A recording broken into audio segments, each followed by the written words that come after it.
Hey folks, as you've noticed, I've been dumping some punishment on a certain clown of late. That's part of my policy of putting in their place any of these arrogant and ignorant Fundy atheists here who think they have the goods to take me on. I'll have a few more to do on him, addressing some issues and vids within my subject areas. A lot of his vids aren't in my subject areas though, so I won't be addressing those. I'm also not going to address some he has on major issues that I plan to do special projects on later, like the Resurrection, and the New Testament Canaan. Oh yes, the New Testament Canaan. The clown did one on this in 2010, and for some reason he sent it to me as a response to one of my vids on the authorship of the New Testament.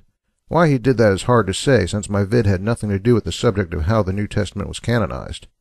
Well, maybe why he did that is pretty clear. He's not exactly the sharpest tool in the shed. But what I wanted to note is something that illustrates the folly of trusting someone like this clown for your information. Although I won't be responding to his vid on the New Testament Canaan, I want to extract one point from it that deserves some special notice and mockery. I'll play the audio here for a few seconds. Didymus the Blind, a theologian who led the catechetical school of Alexandria for about half a century, specifically rejected 2nd and 3rd John as being heretical. Now, I've done a lot of research on the New Testament Canaan and how it was formed, and I sure had never heard such a thing about Didymus the Blind in 2nd and 3rd John. Heretical? That's crazy. I mean, there's not even enough theology in those tiny letters to create a decent heresy out of.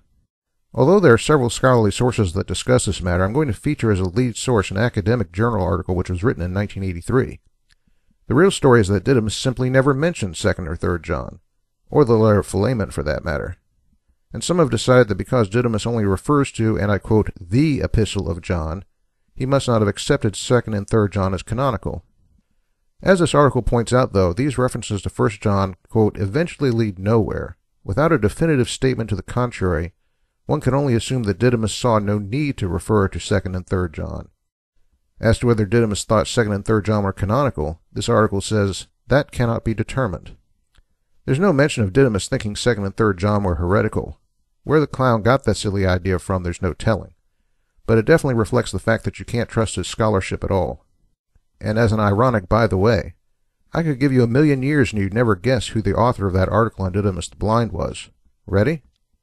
Yep, Bart Ehrman. All the way back in 1983 when his doctoral degree was still so fresh it squeaked.